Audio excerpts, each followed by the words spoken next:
e responsabilidade, tanto de um lado quanto de outro lado, certo? Então temos que ser honestos em relação a isso aí. Seguindo adiante a nossa investigação, temos agora um conteúdo aqui de Walter Brunelli, como foi já mencionado.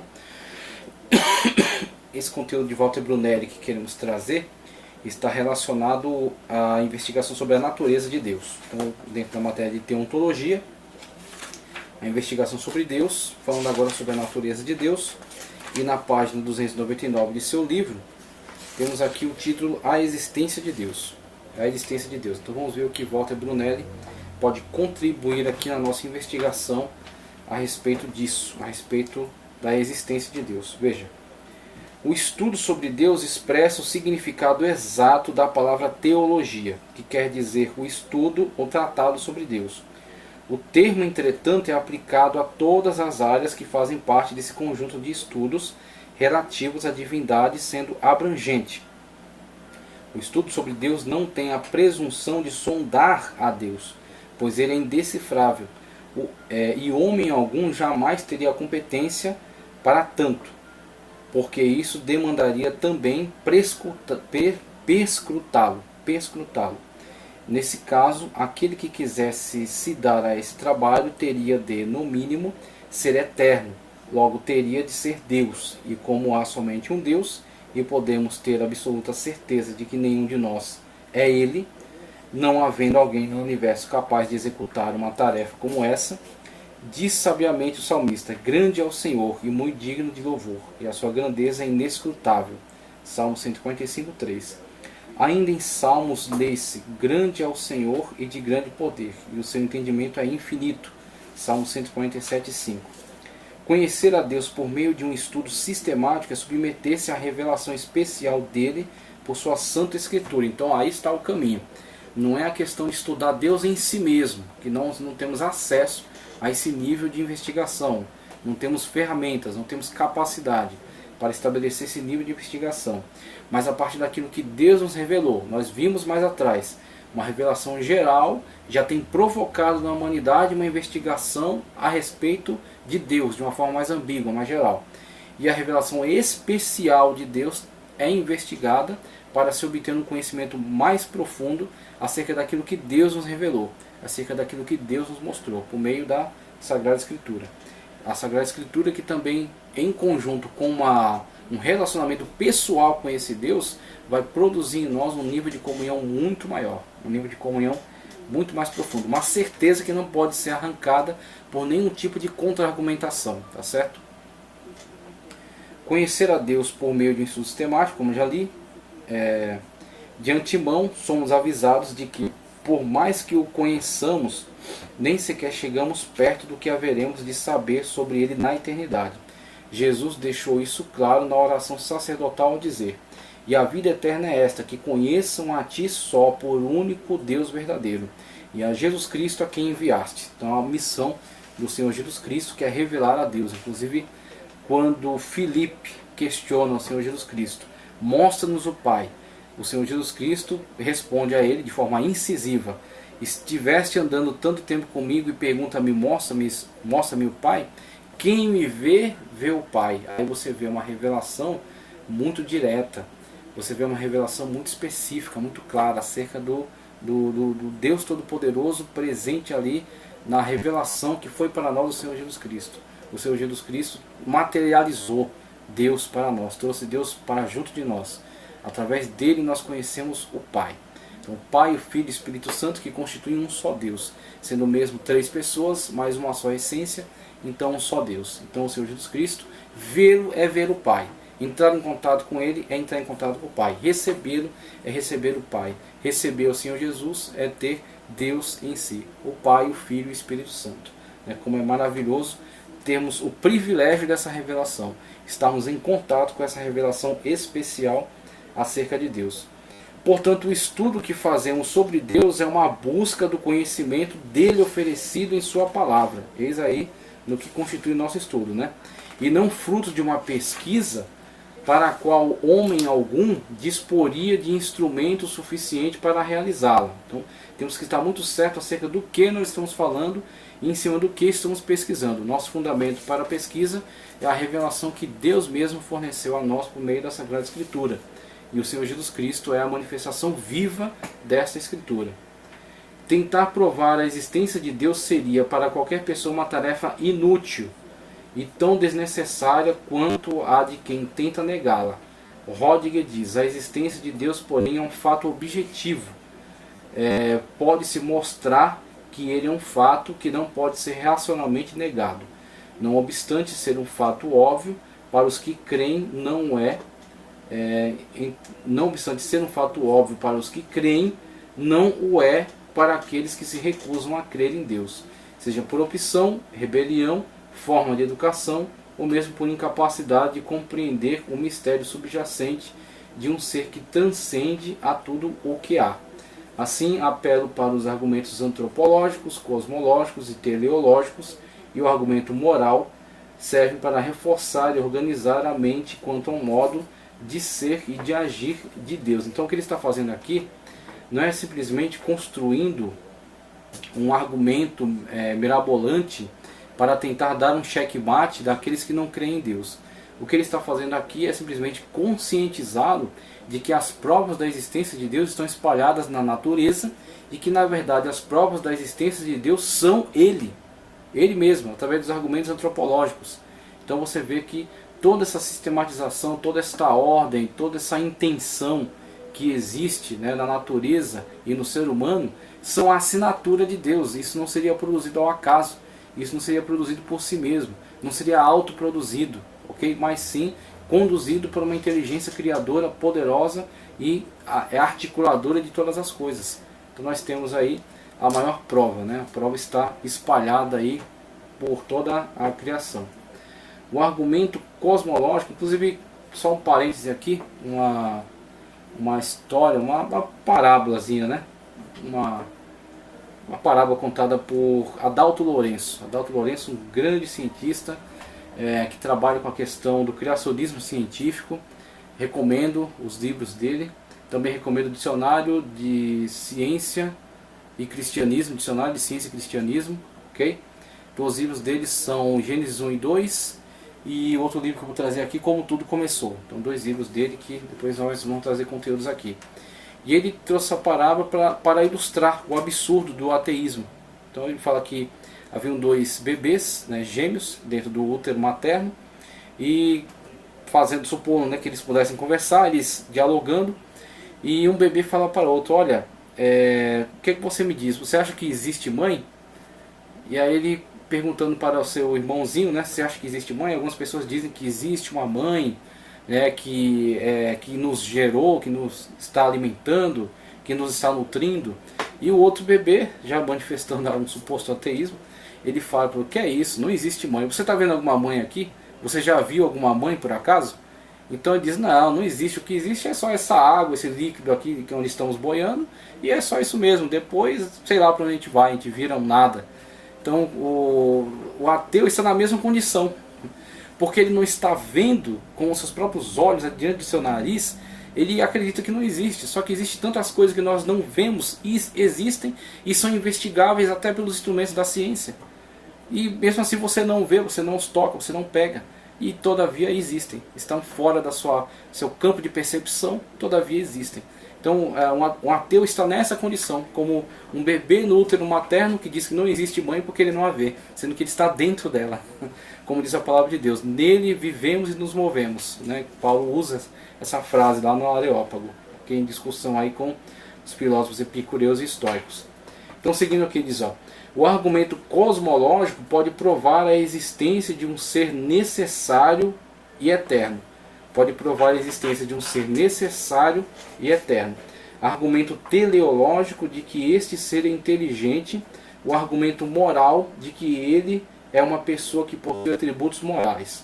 Os argumentos não se destinam tanto a provar a existência de um ser desconhecido, como a demonstrar que o ser se revela ao homem na própria constituição de sua natureza. Seria tudo o que o teísmo declara ser. Muito bem, então é apenas abrir os olhos das pessoas para enxergar que as provas estão diante da sua própria cara.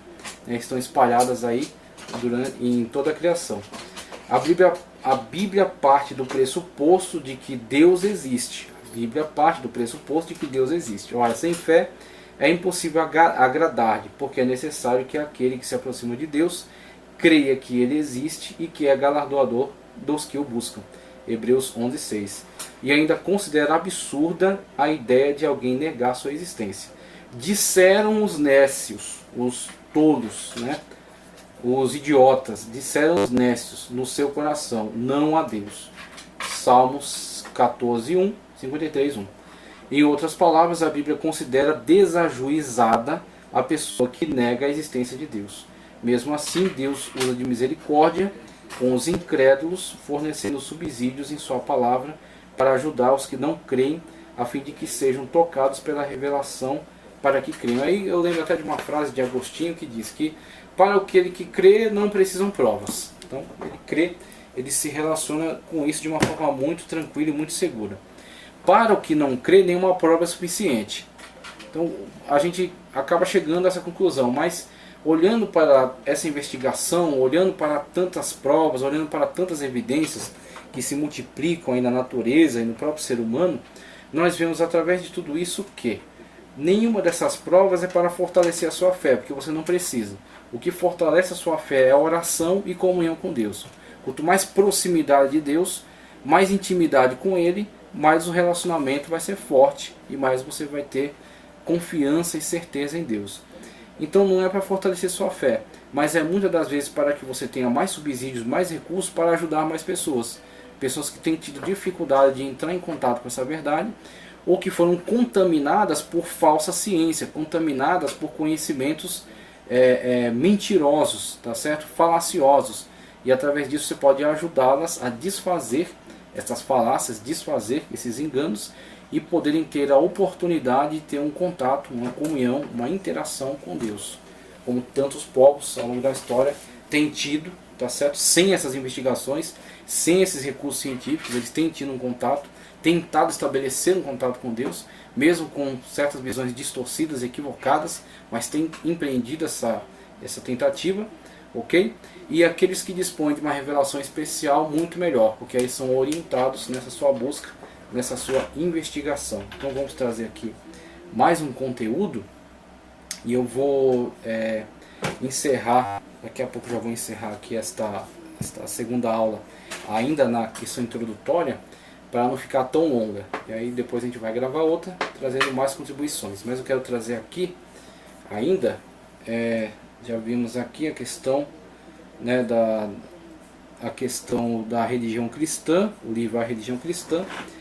Já vimos aqui um pouco mais de Walter Brunelli. Em tela você tem: a revelação de Deus se dá fundamentalmente de modo natural e especial, subjetivo ou natural, então natural e especial, subjetivo ou natural e objetivo e especial. Então, temos as diversas formas pelas quais Deus se manifesta e se revela a nós, e por isso que os homens são inexcusáveis, eles não têm como se livrar, tá ok? De responsabilidade, porque aquilo que se precisa saber acerca de Deus está revelado em toda a natureza, no grande livro de Deus chamado Natureza, que desperta o homem para buscar, né, tentar se relacionar com o verdadeiro Deus. Quero trazer agora a teologia sistemática de Stanley. A teologia sistemática de Stanley M. Orton, ok? Teologia sistemática de Stanley M. Orton, na página 126, a existência de Deus. Veja só o que ele vai nos dizer. A Bíblia não procura oferecer-nos qualquer prova racional quanto à existência de Deus. Não é uma preocupação. Não é definitivamente uma preocupação na Sagrada Escritura. Estranho se fosse. Estranho se ela tentasse estar construindo argumentações para tentar provar a Deus. Uma vez que Deus é um fato auto-observável, tá certo? Axiomático na natureza, ela nem gasta tempo tentando provar sua existência. A existência dele está provada aí por diversos elementos, tá ok? Pelo contrário, ela já começa tomando a sua existência como pressuposição básica. No princípio, Deus, Gênesis 1:1. Deus existe. Ele é o ponto de partida. Por toda a Bíblia há evidências substanciais em favor de sua existência. Se de um lado disseram os nécios no seu coração não há Deus, por outro os céus manifestam a glória de Deus e o firmamento anuncia as obras de suas mãos. Salmo 19, 1. Ok? Deus se tornou conhecido mediante o seu ato de criar e de sustentar tudo quanto existe. Ele dá vida, alento, conforme Atos 17, 24 e 28, alimento e alegria, Atos 14, 17.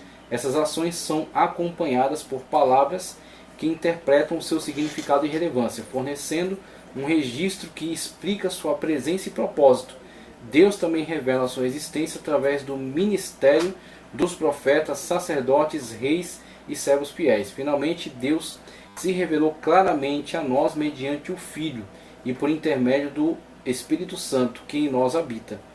Os que entre nós acreditam que Deus haja se revelado nas Escrituras, descrevem a deidade única e verdadeira, tendo como base sua auto-revelação. E aí é onde entra o mistério da Escritura e da revelação especial acerca de Deus, quando ele se auto-revela e ele se autodefine. Aquilo que eu trouxe para você na aula passada, sobre a melhor definição acerca de Deus que foi dada por si mesmo, a Moisés: eu sou o que sou. Então, quando Moisés quis saber e quis que Deus lhe desse, vamos dizer assim, não necessariamente provas, mas uma definição para que ele pudesse comunicar isso aos israelitas. Falar: ó, quem te enviou? Quem me enviou foi esse Deus. Quem é este Deus? Aí Deus dá a Moisés essa é a definição que você vai dar a eles: o eu sou, aquele que é, eu sou o que sou. Então veja aí como Deus ele se manifesta como um ser necessário, todos os seres sendo contingentes e ele sendo o único ser necessário verdadeiramente, o único ser necessário de fato. Tá certo? Quer passar? Não. Você tá no vídeo, continua. Quer passar? Continua o vídeo. Tá. Vamos lá. Então, caminhando já para o final da nossa aula, essas ações são acompanhadas por palavras que interpretam o seu significado e relevância, fornecendo um registro que explica sua presença e propósito. Deus também revela a sua existência através do ministério dos profetas, isso aqui eu já li. Os que entre nós acreditam, também já li, deixa eu me retomar aqui onde eu parei. E são muitas pessoas que preferem confiar, sim, agora vai. Vivemos todavia no mundo, muito bem, a auto-revelação que eu falei. Vivemos todavia no mundo que, via de regra, não aceita esse conceito da Bíblia como fonte primária de informação. E são muitas as pessoas que preferem confiar na engenhosidade e percepção humana para lograrem alcançar alguma descrição particular da deidade. Então vimos aqui no livro que eu li, na Religião Cristã, e acerca da investigação sobre o conhecimento em religião, vimos que por meio dessa investigação chega-se a um conceito geral. Um conceito que está dentro de uma ambiguidade, não uma definição específica. Então a única coisa que fizemos ali é mostrar que existe investigação séria a respeito de conhecimento religioso. Ok? Agora, conhecer o verdadeiro Deus, se relacionar com Ele, ter uma noção clara e objetiva acerca dele, é somente através da sua auto-revelação, que é na Sagrada Escritura. Para acompanharmos os passo a passo do apóstolo Paulo na obra de conduzir a humanidade das trevas para a luz, precisamos ter consciência das categorias gerais dessas percepções terrenas. Sob o ponto de vista secular, de se entender a história, a ciência e a religião, a teoria da evolução tem sido aceita por muitos como fato.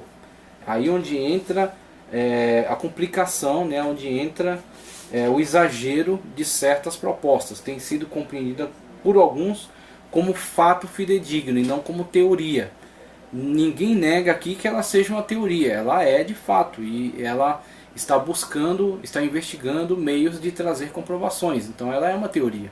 Ela só não pode arrogar o título de ser um fato comprovado, porque ela não conseguiu comprovar a macroevolução, ela não conseguiu estabelecer a linha, tá certo, de evolução entre ultrapassando a barreira da espécie. E até algumas propostas que foram feitas dentro do campo macroevolutivo são comprovadamente absurdas, são comprovadamente desprovidas de razão, desprovidas de lógica. Por exemplo, quando é apresentada a linha evolutiva para se alcançar o nível no qual a humanidade está e as propostas, por exemplo, para a origem de todo o universo. Então, vê que uma vez que você coloca em comparação esses cálculos entre a origem do universo e a possível, né, macroevolução das espécies chegando até o ser humano, esses cálculos não batem. Nós precisaríamos que o universo fosse muito mais antigo para, por meio dele, supostamente chegar nessa linha evolutiva até a nossa espécie, até a complexidade da nossa espécie. Então vemos aí que os próprios dados fornecidos por ele estão em contradições uns com os outros. Assim, eles de fato não gozam dessa possibilidade de se alegar como fato. Okay? Então não são um fato fidedigno, mas são sim uma teoria. Segundo essa teoria, à medida que os seres humanos foram evoluindo, também evoluíram suas crenças, aquilo que eu já falei, né, que ele ia mencionar aqui. Também evoluíram suas crenças e seus modos de expressá-las. Então ele vai colocar este raciocínio da evolução, vai tentar enxergar por meio dele todos os processos, né, que estão presentes na natureza, inclusive a religião. A religião também é apresentada nesses termos de evolução. A religião é apresentada como um movimento que parte de práticas e crenças simples para as mais complexas. Os seguidores da teoria da evolução dizem que a religião começa no nível do animismo, que atribui ânima, atribui alma a todas as coisas, a alma das árvores, a alma dos rios, a alma dos animais e por aí vai, atribui alma a todas as coisas, o animismo, né? Todos eles são providos então desta alma e podem ser então podem ser adorados, né? Podem ser colocados como objeto de adoração, tá ok? Desse animismo, a crença de que poderes sobrenaturais ou espíritos desencarnados habitam nos objetos naturais e físicos. Tais espíritos, segundo suas próprias vontades malignas, teriam influência sobre a vida humana. O animismo evoluiu-se até transformar-se no politeísmo. Então você vai personalizar agora esses seres. Não são mais necessariamente os próprios seres, o rio, a árvore ou a floresta, mas é o Deus da floresta, é o Deus da tempestade, é o Deus das águas, é Poseidon, né? Ou é Baal, ou é Azerá, e por aí vai. Então personalizar essas forças, né? Aí você sai de um animismo para um politeísmo, tá ok? Vamos continuar aqui. Animismo, transformado em politeísmo simples, tá? No qual certos poderes sobrenaturais são considerados deidades. O passo seguinte, ainda segundo os evolucionistas, é o enoteísmo, no qual você tem agora um Deus superior cercado de outras deidades menores que estão ligadas a essas funções da natureza. Uma das deidades atinge uma posição de supremacia sobre todos os demais espíritos e é adorada em detrimento das outras. Segue-se a monolatria, quando as pessoas optam por adorar um só dos deuses, sem porém negar a existência dos demais.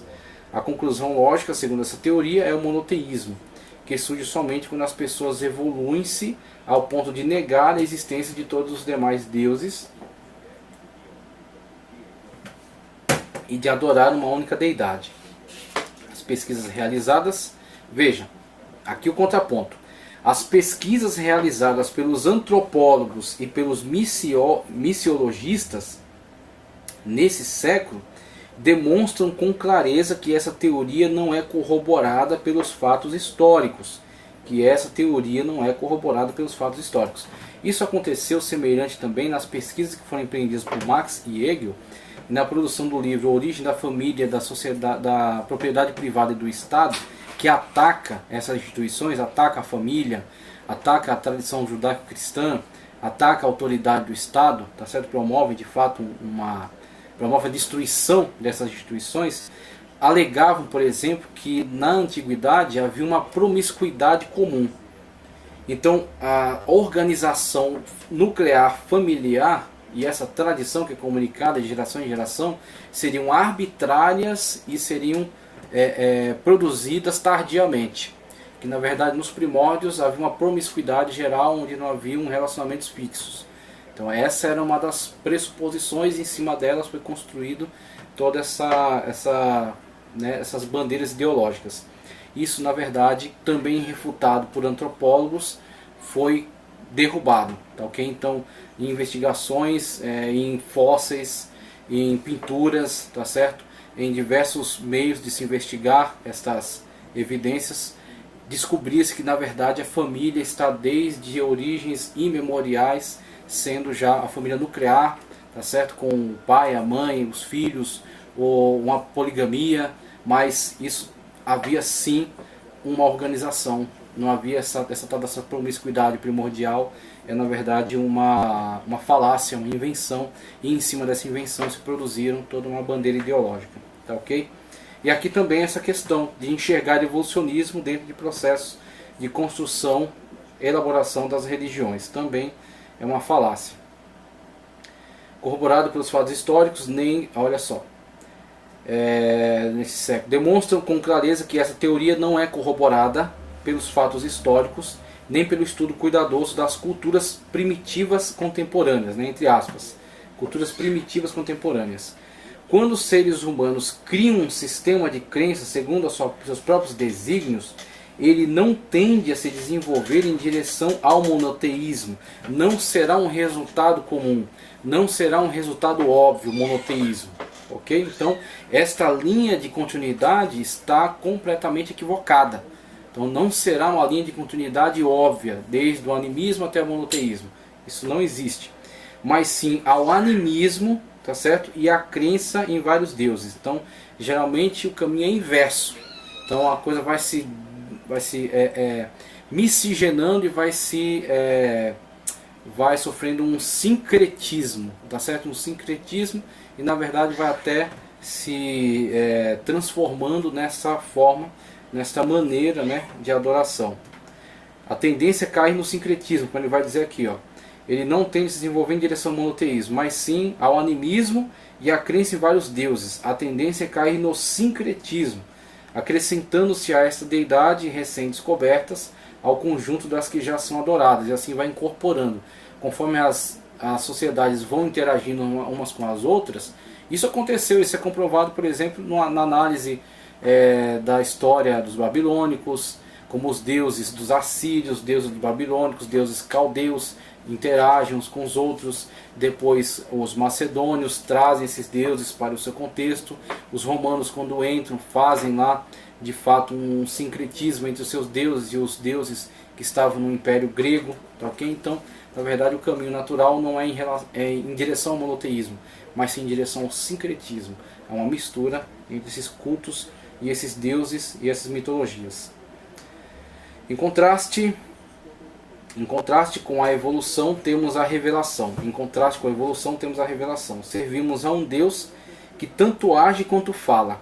O monoteísmo não é resultado do caráter humano evolucionário, não é um resultado natural, não é um resultado produzido arbitrariamente pela mente humana, mas é uma revelação que entra em contato com o homem. Então, razão, as faculdades mentais, o fenômeno que é a revelação de Deus, e agora a produção de um conhecimento a partir desse relacionamento entre o homem e Deus que se auto-revela.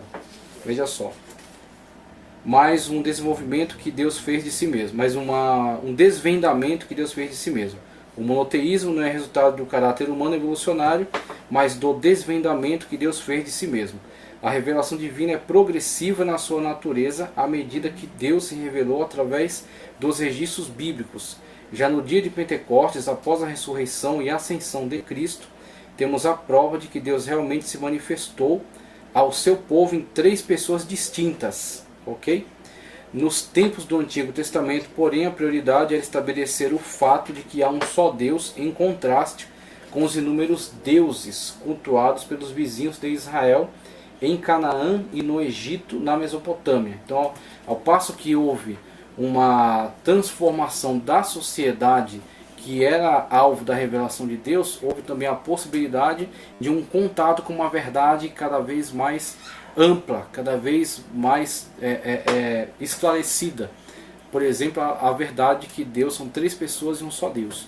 O que no Antigo Testamento a prioridade era o estabelecimento de um só Deus em contradição com o conhecimento geral, que era a crença em diversos deuses. Através de Moisés, essa verdade foi proclamada. Ouve Israel, o Senhor nosso Deus é o único Senhor. Deuteronômio 6,4. A existência de Deus e a sua atividade contínua não dependiam de seu relacionamento com qualquer outro Deus ou criatura. Pelo contrário, nosso Deus podia simplesmente ser, optando por chamar o homem a estar ao seu lado, não porque ele precisasse de Adão, mas porque este precisava de Deus. Então vemos aí características que tornam a revelação bíblica muito específica, ok? Que tornam a revelação bíblica muito diferenciada. Então podemos ver aí conhecimento de modo geral e conhecimento de forma mais específica acerca da natureza de Deus. Eu fecho essa aula agora com uma breve leitura aqui da declaração de fé das Assembleias de Deus, tá certo? Todos têm que adquirir e têm que tomar conhecimento acerca desse importante documento. É o posicionamento da nossa igreja em relação a diversos aspectos importantes, fundamentais da doutrina sagrada, tá? Então vamos fazer uma leitura aqui, somente do artigo, que coloca aqui qual é o nosso posicionamento em relação ao conhecimento acerca de Deus. Então, declaração de fé das Assembleias de Deus, capítulo 2, página 31, que diz: cremos, professamos e ensinamos que Deus é o supremo ser, Criador do céu e da terra, porque assim diz o Senhor, que tem criado os céus, o Deus que formou a terra e a fez. Ele a estabeleceu, Isaías 45, 18, que Ele é o Deus Pai de nosso Senhor Jesus Cristo, para que creiais que Jesus é o Cristo, o Filho de Deus, e para que crendo tenhais vida em seu nome. João 20, 31. Que Ele é Espírito doador e mantenedor de toda a vida. O Espírito de Deus me fez, e a inspiração do Todo-Poderoso me deu vida. Jó 33, 4. Que Ele é o único Deus verdadeiro, e a vida eterna é esta, que conheçam a Ti só, o único Deus verdadeiro, e a Jesus Cristo a quem enviaste, aquele que nos revela quem é este Deus. Tá, ok? João 17, 3. E não há outro além dele, eu sou o Senhor e não há outro. Fora de mim não há Deus. Que fora de mim não há outro. Eu sou o Senhor e não há outro. Isaías 45, 5 e 6. Ele é identificado na Bíblia como Deus. Eu sou Deus, o Deus de teu Pai. Gênesis 46, 3. Deus Altíssimo e Deus Todo-Poderoso. Jeová, o Senhor. Além de outros nomes, Deus é um ser pessoal que possui atributos naturais. Então Deus não está misturado na natureza, ok? Deus não é a natureza é uma criação de Deus, ok? Então Deus está fora da sua criação. Existe Deus e existe a criação de Deus, na qual estamos incluídos. Então Deus é uma pessoa. Deus é um ser pessoal que possui atributos naturais, morais e de poder, qualidades e virtudes que lhe são próprias, ok? Então temos aqui a definição da declaração da Assembleia de Deus acerca de Deus, né? Como é que nós entendemos o que a Sagrada Escritura tem afirmado acerca de Deus. Em tela você tem Teologia Sistemática de Stanley. A Bíblia aborda a existência de Deus a priori como um fato, ok? Tendo como nécios os que duvidam. Então ela parte já da premissa de que a existência de Deus é um fato.